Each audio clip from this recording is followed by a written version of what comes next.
Respectant ses engagements de campagne, le député de la première circonscription électorale de Lumumba n'a pas dérogé à sa promesse, celle de rendre compte à ses mandants des travaux de l'Assemblée nationale.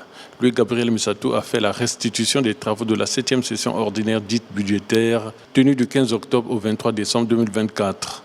Sur les 24 affaires inscrites à son ordre du jour, 16 ont été traitées et les 8 autres reportées à la prochaine session. Pour ces mandants des quartiers 116 Pita Maison d'Arrêt et 117 Pita Plasco, Louis-Gabriel Mussatou a insisté sur le budget de l'État, exercice 2025, qui s'élève à plus de 2550 milliards de francs CFA. Le relèvement de l'âge de départ à la retraite a été un point important pour le député de Lumumba 1. Pendant cette session, les députés, d'abord, et les sénateurs ensuite, ont voté le budget de l'État exercice 2025. Et ce budget de l'État exercice 2025 se lève à un montant de 2 519 milliards 260 millions de francs CFA en recettes et 1946 milliards de francs CFA en dépenses. Donc si vous faites les recettes moins les dépenses, vous avez un excédent budgétaire prévisionnel de 573 milliards 260 millions de francs CFA. Le solde budgétaire va contribuer donc à financer le déficit de trésorerie qui est estimé à 772 milliards 630 millions de francs CFA. Donc, ce sont ces ressources qui permettront à l'État de fonctionner. Et si les députés ne votent pas le budget qui est une loi, qui est la loi de finances, qui est dans la loi de finances, mais nous ne pourrions pas, nous, par exemple pour ceux qui sont des fonctionnaires, être payés. Les services publics ne pourront pas fonctionner.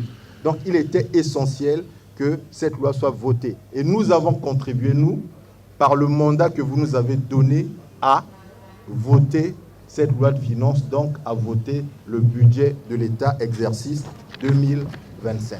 Je voudrais également insister sur un point qui nous intéresse tous et qui concerne l'affaire numéro 18. Nous avons à cette session voté cette nouvelle loi qui fixe les âges de départ à la retraite et qui sont les suivants. 60 ans pour ce qu'on appelle, nous, les manœuvres, donc les employés manœuvres. 63 ans pour les agents de maîtrise, ceux qui sont catégorisés comme agents de maîtrise, et 65 ans pour les cadres, donc ceux qui sont ou un statut de cadre, ils partiront à la retraite à l'âge de 65 ans, dans le privé comme dans le public. Et ceux qui ont le statut de cadre hors catégorie partiront à la retraite à 70 ans. Les parents doivent davantage prendre leurs responsabilités face à la montée de la délinquance juvénile, traduite parfois par des actes de criminalité et bien d'autres actes inciviques. Nous avons interpellé chaque parent individuellement parce que les parents ou les familles doivent être les premiers lanceurs d'alerte pour des comportements qu'ils trouvent suspects dans les quartiers. Lorsqu'il y a des personnes ou des jeunes déviants qui se retrouvent dans leur quartier, c'est parce qu'ils sortent des familles. Et ces parents doivent dénoncer, même si c'est leurs enfants. Ils doivent signaler au chef du quartier si tant est qu'ils ont perdu l'autorité sur ces enfants-là qui se transforment en Koulouna ou en bébé noir.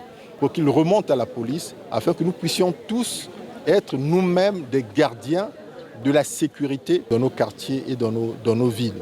Peu avant cette restitution, Louis-Gabriel Mussatou a posé la première pierre de construction d'un forage d'eau potable au quartier 119 Timbamba.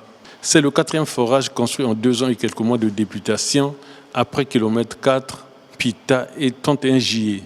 Louis-Gabriel Mussatou entend, pour cette première mandature de l'Assemblée nationale, construire au moins 8 forages afin de répondre aux doléances de ces mandants concernant l'approvisionnement en eau potable.